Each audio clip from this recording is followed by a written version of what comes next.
Urban legends are, of course, not something unique to the modern era. In Japan, the Edo period was flush with ghost stories and urban legends from all corners.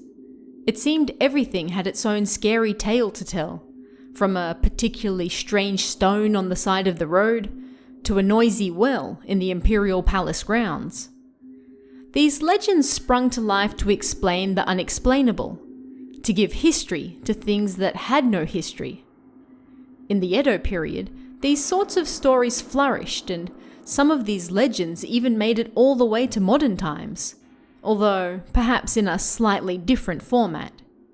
Legends such as Kuchisake Onna first sprang to life during this period, but many of those stories, while not lost, are no longer quite so popular today.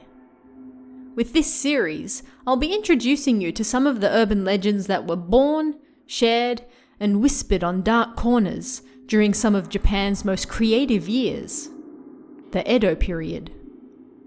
We'll shine a light on some of the stories lost over the years, the stories that helped shape horror in Japan as we know it today. They may not be Sadako, Kayako, or many of the other fantastically scary ghosts and creatures that we enjoy today, but they were their ancestors. These modern tales wouldn't exist without them. So, let's dive right in and take a look at this week's legend.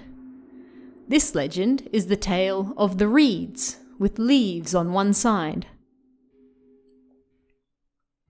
Long ago, in a tenement in Ryogoku, there lived a lowlife by the name of Tomezo. Tomezo never worked a day in his life and idled his time away, bringing down the reputation of his neighborhood. Meanwhile, there lived a good-natured girl of 16 in nearby Kamezawa. Her name was Okoma, and she lived alone with her mother.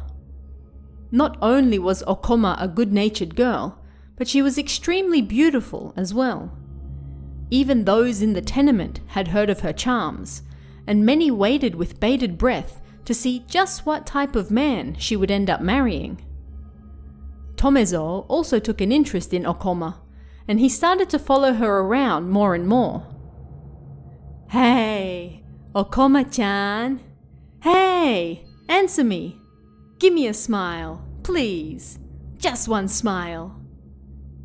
But Okoma wouldn't give him the time of day. "Leave me alone! I don't like you, so just leave me be!" But hearing that, Tomezo grew even more desperate. "I won't give up on you, you know," he said, but he was unable to hide his anger. A short while later, Okoma set out on an errand for her mother. It was evening by the time she returned, and as she walked back to her house, Tomezo suddenly appeared before her. He grinned, making her uncomfortable, and then whispered, "Come on, try to understand my feelings too, huh?" Okoma ignored him and brushed past, but he grabbed her kimono with incredible speed. "No! Help me!" she screamed. "Shut up! Be quiet!" Tomezo screamed in return, and then took a short blade out of his pocket and slashed her with it. As she continued to scream, Tomezo brutally tore her to pieces and then dumped her remains in the canal. After that, it was said of the reeds growing near that canal that they only ever grew leaves on one side, and for that reason, people called them kataba no ashi, reeds that grew leaves on one side. This tale is one of the Honjo Nanafushigi.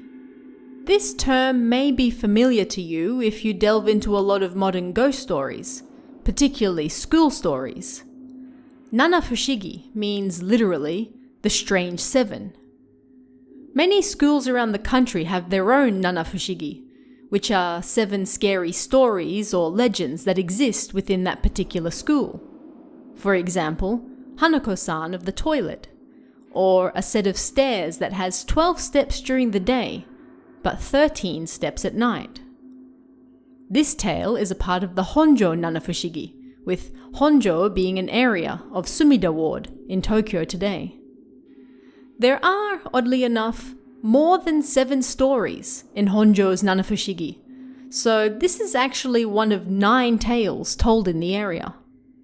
You can find a sign in Sumida Ward today that details this particular legend, located close to the Ryogoku Bridge crossing over the Sumida River. The brutal and unjust slaying of Okoma was meant to explain the strange phenomenon of why the reeds in that area only grow leaves on one side. It's now believed that the reeds grow like this because of the heavy wind in the area, but of course, at the time, no one knew that. Thus, the story of one beautiful young woman's death at the hands of a lazy barbarian was used to explain why the reeds around that area looked so sad and forlorn. These types of tales were especially popular during the Edo period, with a beautiful young woman often suffering at the hands of a brutish man or even society. It happened with Okiku and her plates. It happened with Oiwa and her lover, and with many more women who were the predecessors to the Sadakos and Kayakos that we know today. Those roots can be found all the way back here in the Edo period, and often even earlier than that as well. And that's it for this week.